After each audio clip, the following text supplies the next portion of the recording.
Эфирде жаңылыктардын кечки чыгарылышы, студияда мен Талгат Токтомушев. Саламатсыздарбы? Министрлер кабинетинин төрагасынын орун басары, суу ресурстары, айыл чарба жана кайра иштетүүнүн жайы министри Эрлист Акунбеков Кытайдын Кыргызстандагы элчиси Лю Цзяньпин менен жолукту. Жолугушууда Кыргыз-Кытай кызматташтыгынын учурдагы абалы талкууланып, өзгөчө Кыргызстандын президенти Садыр Жапаров менен Кытайдын төрагасы Си Цзиньпиндин жолугушууларынын жана жогорку деңгээлдеги эки тараптуу сапардын натыйжасында жетишилген макулдашуулардын терең маанилүүлүгү белгиленди. Анда Кыргызстан менен Кытайдын ортосундагы мамлекеттик чек араларда жайгашкан Торугарт жана Эркечтам көзөмөл өткөрүү бекеттери аркылуу соода сатык жогору деңгээлде болгону айтылды. Жолугушуунун жүрүшүндө айыл чарба тармагындагы Кыргызстандын министрлер кабинети менен Кытайдын өкмөтү ортосунда, ошондой эле эки тараптын компаниялары ортосунда буга чейин кол коюлуп жетишилген бир катар инвестициялык долбоорлорду ишке ашыруу маселелери сүйлөшүлдү. Министрлер кабинети айыл чарба жаныбарларын, ири-мүйүздүү малды, жылкыларды, койлорду жана эчкелерди Кыргызстандын аймагынан ташып чыгууга убактылуу тыюу салууну киргизүү жөнүндө токтом кабыл алды. Тиешелүү токтомго министрлер кабинетинин төрагасы Адылбек Касымалиев кол койду. Чечимдин негизги максаты өлкөнүн азык-түлүк коопсуздугун камсыз кылуу жана азык-түлүк товарларына базар бааларын турукташтыруу. Ага ылайык төмөнкүлөрдү кошпогондо ЭАЭП ТИ ТН 0102 коду менен классификациялоочу ири-мүйүздүү малды, ЭАЭП ТИ ТН 0101 коду менен классификациялоонуучу жылкыларды, ЭАЭП ТИ ТН 0104 коду менен классификациялануучу койлорду жана эчкилерди Кыргыз Республикасынын аймагынан ташып чыгууга 6 айлык мөөнөткө убактылуу тыюу салынды. Министрлер кабинетинин токтомун ишке ашырууга байланыштуу бир катар мамлекеттик органдарга тийиштүү тапшырмалар берилди. Ысык-көл дубанында саламаттыкты сактоо тармагын жакшыртуу максатында жаңы облустук оорукана курулуп жатат. Учурда курулуш иштери кызуу жүрүп, имараттын негизги бөлүктөрү тургузулууда. Жаңы медициналык мекеменин курулушу бүткөндөн кийин аймактагы тургундардын сапаттуу медициналык жардам алуусуна чоң мүмкүнчүлүк түзүлөт. Мына биз азыр Ысык-көл облустук бириккен ооруканасынын курулушу жүрүп жаткан жаңы имаратта турабыз. Дал ушул имараттын пайдалуу 2024-жылы түптөлгөн, бирок каражат маселесинен улам ортодо курулуш токтоп калган. 2025-жылы курулуш жанданып бүгүнкү күндө кызуу жүрүп жаткан маалы 350 орундуу 3 кабаттуу болуп заманбап шартта курулары мерчемделүүдө. Мунун негизги максаты жергиликтүүлөрдү заманбап шартта медициналык кызмат көрсөтүүгө багытталат. Ысык-көл облустук бириккен ооруканасынын эскилиги жетип, жаңы заманбап имарат куруу зарылдыгы пайда болгон. Оорукананын пайдалуу 2024-жылы республикалык бюджеттин эсебинен түптөлүп, 350 орунга ылайыкталууда. Долбоор боюнча оорукана заманбап медициналык жабдуулар менен камсыздалып, бир нече бөлүмдөр иштейт. Бул жерде бейтаптарды кабыл алуу бөлүмү, операциялык блок, лаборатория жана стационардык бөлүмдөр менен катар көз оорулар бөлүмү дагы бириктирилет. 24-жылы май айында капсула салынган. Ошондон бери 24 октябрда токтогон. Финансы жагынан өздөрү госстрой менен сүйлөшүп, анан 25 июль кайра жанданды. Ошондо Сокольный деле жасап атышты. Могу 26 акыркы, по-моему, февралдын аягында уже бул строительство управ делами өтүп, Каныбек Түмөнбаев 500 миллион бөлүп берип, ошондон бери жанданып, уже Сокольныйлар бүтүп, экинчисине кетип атат. Эми өзүңүздөр көрүп атасыздар.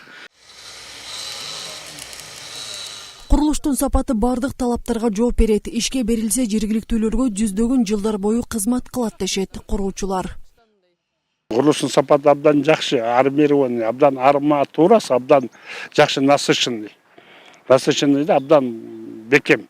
Фундамент андан да бекем, основаниясы андан бекем, жакшы. Грунт абдан жакшы. Основном азыр жер жумуштары болуп аткандан, жерден ылдый болгондон кийин көп анча билинбей атат жасалган жумуштар. Чындыгында азыр жасалган фундаменттин астында 1 метрден ашык жумуштар жасалган. Көп жумуш жасалган, бирок топурак басып, эметип калып, анча билинбей атат. Жаңы медициналык мекеменин ишке берилишин күткөндөр четтен чыгат. Ансыз дагы оорукананын тардыгы, эскилиги жеткен дарылоо бөлмөлөрү бейтаптардын көкөйүнө тийген. Биз ошо баягы күнү жатканбыз, ошо травматологиягачы. Чынында эле ичиндеги зданиялардын баарын, комнаталардын баары эскиле экен.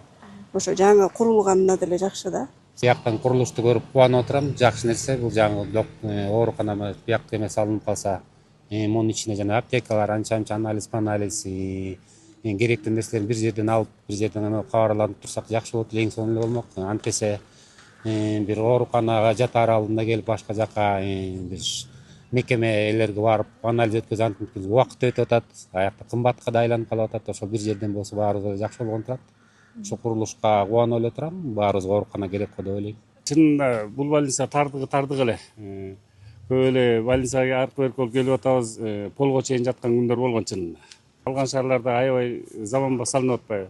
Ысык Көл облустук бириккен ооруканасында кадр жетишсиздиги курч бойдон. Облустук ооруканага учурда 52 дарыгер талап кылынат. Себеби баягы эле гендерди кескен каражатка барып такалат. Учурда бул боюнча дагы иш алып барылып, 18 медицина кызматкери акысыз жатакана менен камсыз болушту.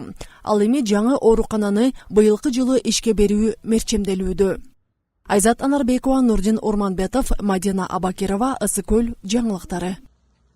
Ал эми түп жалпы дарыгердик практика борборунун көбүн эсе имараттары эскерип, авариялык абалда. 2024 жаңы ишке берилген 2 кабаттуу ооруканага деле бөлүмдөр жайгашканы менен бейтаптардын көптүгүнөн орундуктар дагы деле жетпей жатат. Аймактык ооруканада азыр жалпы 125 койка бар, алардын 105 койкасы түп айылындагы имараттар. 70 жылга жакын өмүр сүргөн бул эскилиги жеткен оорукана авариялык абалда. Жепирейип, жерге кирип бара жаткан имаратта мурун жугуштуу оорулар бөлүмү жайгашкан. Бул имарат уже 2 жылдан бери иштебей эле, потому что авариялык абалда коопту жаратат. Ошондуктан азыр бияк жабылып турат. Бул мурун деген инфекциялык жугуштуу оорулар бөлүмү болчу. Азыр жугуштуу оорулар бөлүмү өзүнчө 2 кабаттуу жаңы имаратта. Азыр бул ошон үчүн бош.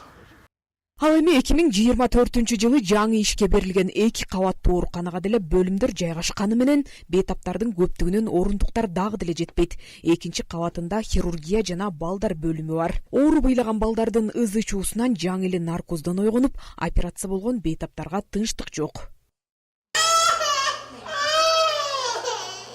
Жакшы бала, жакшы бала.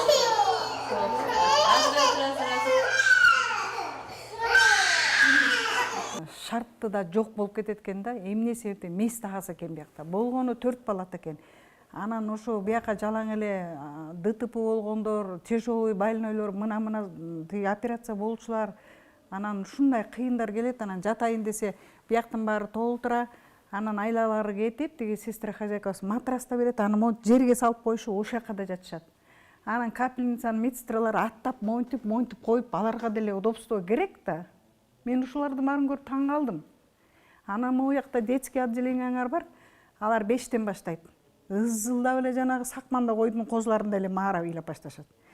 2де бизде 2ден 4кө чейин тихий час. Андан деле ыйлай беришет, күндүз деле ыйлай беришет, кечинде да ыйлай беришет. Анан мына могу жерде тяжелый больной жатчы. Операция болгондон кийин 4 күн чыдадыбы? Нимагу деп суранып кетти. Ана моякта экөө да суранып кетти, чыдабай. Ти жерде тяжелый дагы кетти. Бияктан нервтери чыдабай эле кетип калышты.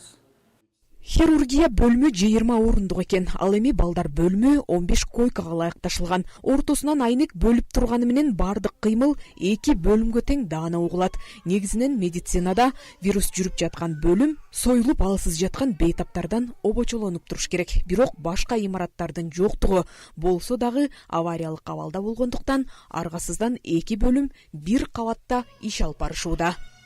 Именно көйгөйдү жараткан балдар бөлүмү болуп атат. Анткени экинчи кабатта бул балдар бөлүмү менен хирургия бөлүмү чогуу болгондуктан, хирургия бөлүмүнө да бейтаптар, операциялар көп болгондуктан хирургия бөлүмү батпай калып атат. Ошон үчүн акимчиликке биз кайрылдык. Буюрса ошо долбоорду иштеп чыгып атабыз. Анан ошо долбоор менен 3 кабаттуу жаңы заманбап имаратыбыз салынып калса, экинчи кабаты ошо балдар бөлүмү болмокчу. Жаңы ачылган 60 койкалык бейтапканада эми шарттар заманбап, медициналык жабдыктар менен камсыздалган. Хирургия бөлүмүндө тынбай операциялар болуп турат, бирок орундуктар жетишсиз. Негизинчи ошол 20 койкада жетишсиз да. Кээде аргасыздан уже баягы койка киргизгенге туура келет да. Койка киргизгенге туура келет. Анткени бизди мындай дагы көбүрөөк койка берсе жакшыраак болмок да. Анткени биякта обращаемость көп болуп атпайбы?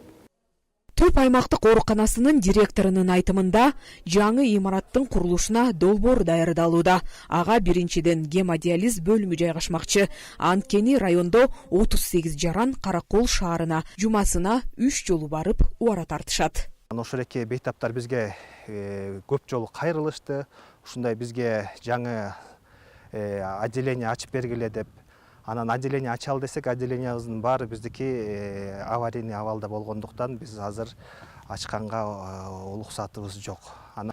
Катаал шартта жашайбыз. Анан кийин түп аймактык ооруканасын айта кетсек, оорукана мындай бир укомплектованный болбой, көрүнгөн жакта биздин отделенияларыбыз 67-58 жылдары салынып калган. Ошолордун баары авариялык абалда.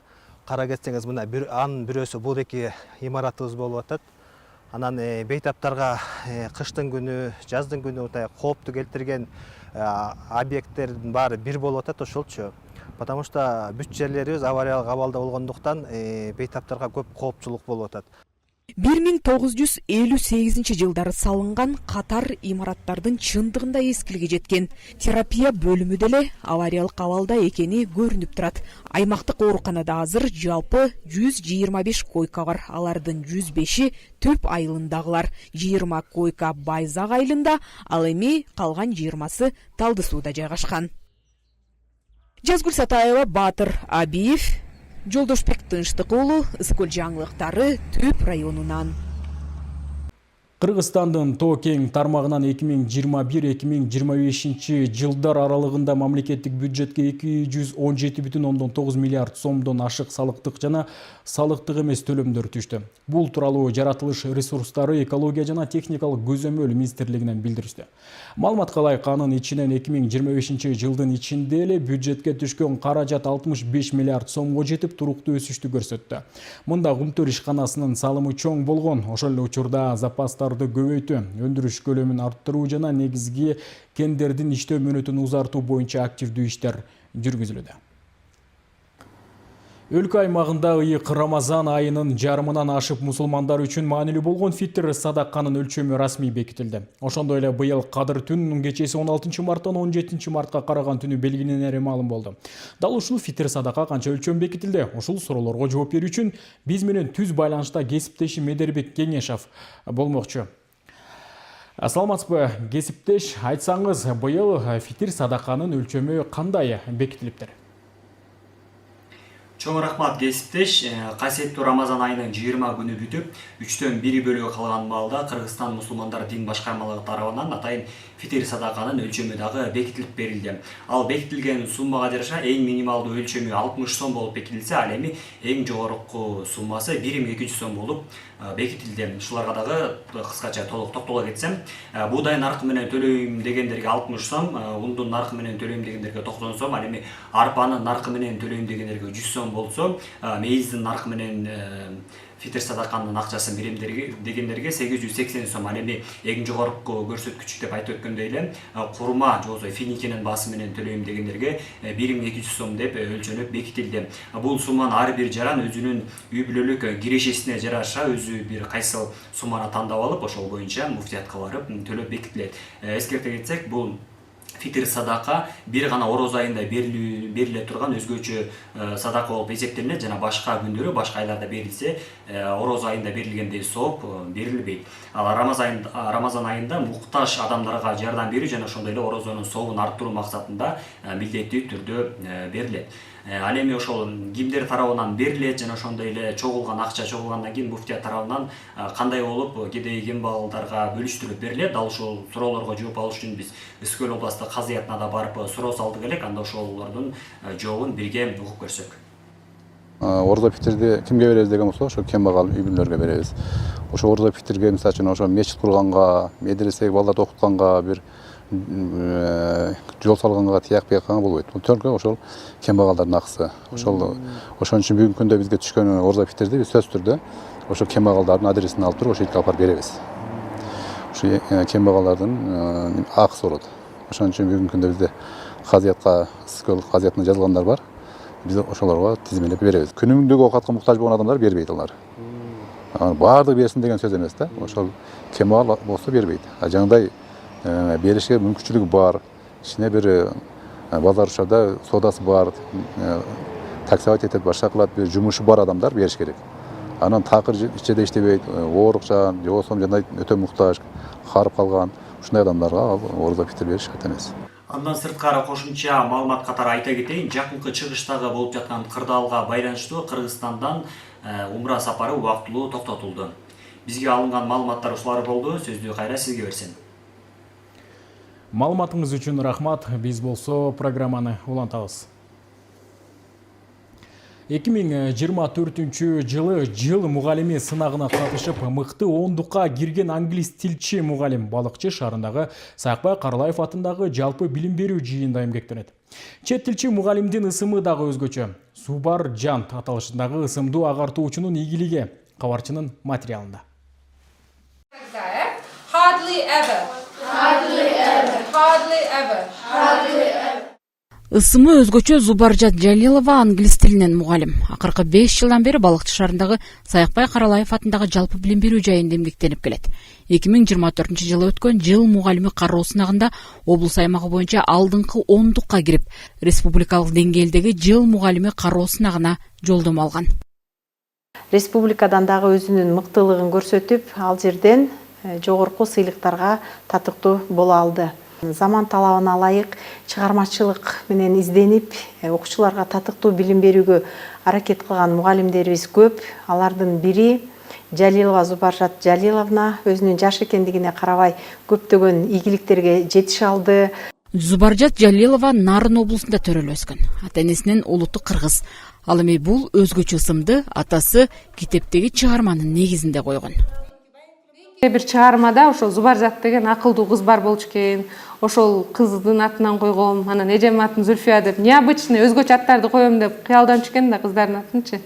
Анан ошентип менин атымды Зубаржат коюп калыптыр. А бул интернеттен карап көрсөк, изумруд дегенди түшүндүрөт экен. Татар аты арабча сөз, бирок ошо изумруд дегенди түшүндүрөт экен. Чындыгында өзүмдүн атым өзүмө абдан жагат. Себеп дегенде биринчиден ошол адамдардын эсинде калып калуу мындай жакшы да. Себеби мен өзгөчө атыман, анан биринчиден улутуң ким деп сурашчу. Мурда мен университетте окуп жүргөндө деле кыргызсыңбы деп биринчи сурашчу. Анан кыргыз экенди билгенде каяктыксың деп, анан мындай экинчи киргенде мени уже жаңылбай айтышчу да. Жана башкача кыз депчи. Окуучуларга англис тилин үйрөтүүдө заманбап ыкмаларды колдонууга белсенген агартуучунун максаты келечек муунга жол ачуу. Балдарды кызыктырыш үчүн ар кандай тренинг, семинарларга байма-бай катышып турам.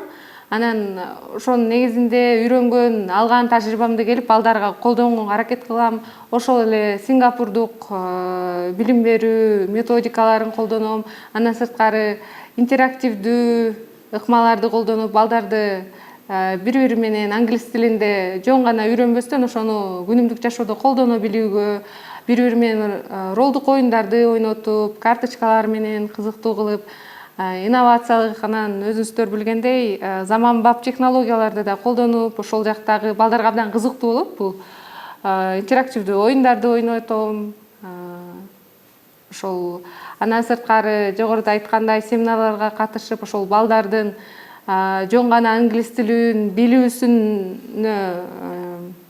билүүсүн гана үйрөтүү, англис тилин гана үйрөтүүдө эмес, ошол балдардын эмоционалдык абалын эске алуу менен балдардын жан дүйнөсүн ачканга аракет кылам да. Ал эми жыл мугалими сынагындагы ийгиликтери анын эмгегинин бааланганын көрсөтүп, үлгү болуп келет. Салтанат Керимкул кызы, Сталбек Саманчиев, Майдина Бакирова, Ысык көл жаңылыктары, Балыкчы шаарынан. Облуста социалдык курулуштардын иши уланууда. Аймактар билим берүү уялары менен дагы толукталып жатат. Ушул тапта Чырак айылында 100 орундуу бала бакчанын курулушу жүрүүдө. 2 кабаттан турган бул балабакчанын курулушу учурда 45% аяктап калды. 100 орунду бакча бардык заманбап шарттар менен болот. Мамлекеттин колдоосу менен салынып жаткан билим жайынын жалпы сметалык баасы 79 миллион 181 миң сомго эсептелген. Буюрса мына экинчи этажын бүтөйүн деп калдык. Чатыр башталат. Бир жумалардын ичинде. Заманбап талапка жооп берет. Балабакча бүтсө, санузел, столовый, жуунуучу жайлар бардыгы бар. Эс алуучу жайлар, ойноочу жайлар бардыгы бар. Буюрса сентябрга өткөрүп беребиз. Чырак айылында буга чейин балабакча жок болгондуктан элеттиктер бүгүнкү күнгө чейин балдарын коңшу айылдарга же Каракол шаарындагы бакчага ташып келет. 600дөн ашык кожолук жашаган айылда бакчага бара турчу балдардын саны 100дөн ашат.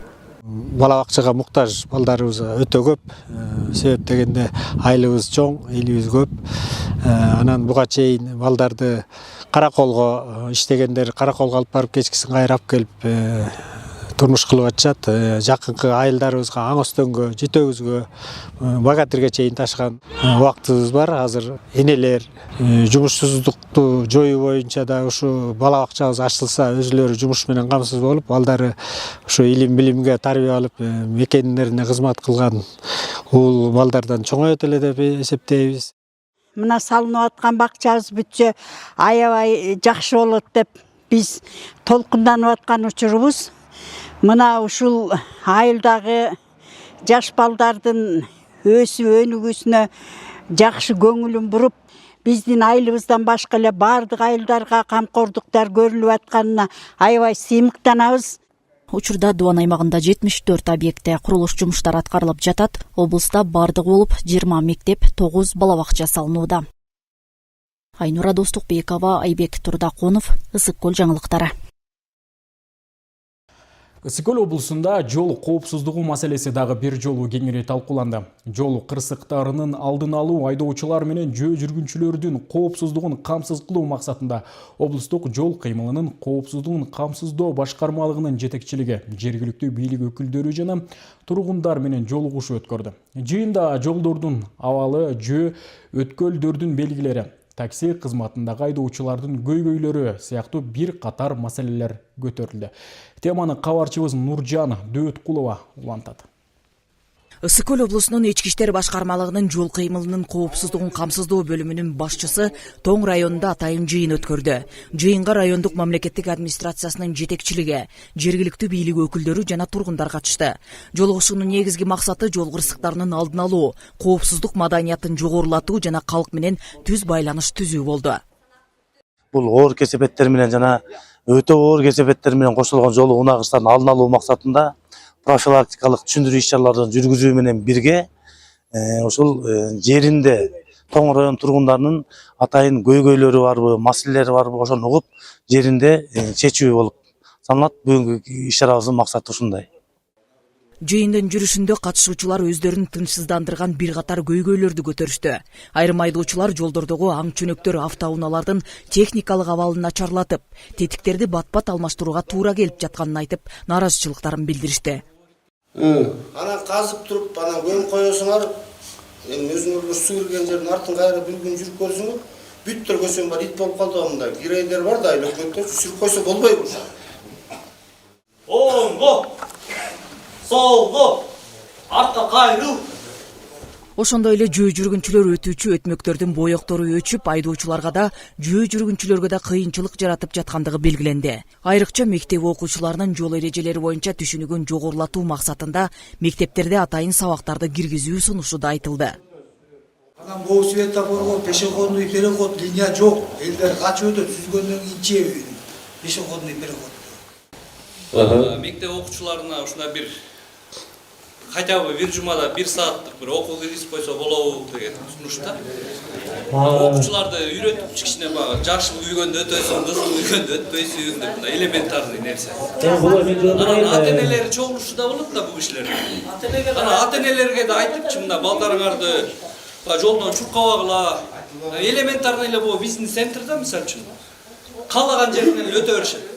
Анан мисалы үчүн бир машина токтоп турган болот, бир кичинекей алдынан жүгүрүп чыкса жетишпей каласың да 20-30 мен баратсаң делечи. туура айтасыз. Баягы көрүнгөн жерден жүгүрбөсүн, баягы пешеходный переходдон өтүшсүн. Мындан тышкары такси кызматында иштеген айдоочулар үчүн патент маселеси дагы талкууга алынды. Жолугушууда тиешелүү түшүндүрмөлөр берилди. Айдоочулар болсо социалдык фондко ай сайын төлөнүүчү 1800 сомдук төлөмдү азайтуу боюнча сунуштарын билдиришти.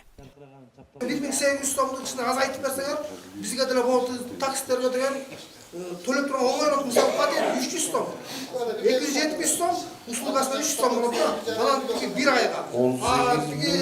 Соцфонд болсо 1800 сом, плюс 30 сом услугасы менен. Ошондо жарымын төлөтсөк, ошо 1800. Айына 1800 болот а? Айына 1800 болот койгон. Ай сайын деген патент алып атасыңар да, ошо патенттин негизинде эле соцфондко полис төлөсөңөр. Ошол эле силердин пенсияңарга кетет да.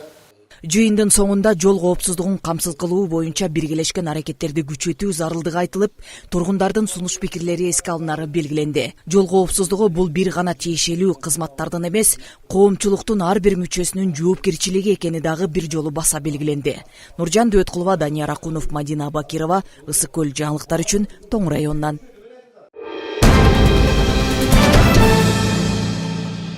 Сиздер жаңылыктардын кечки чыгарылышына назар салдыңыздар.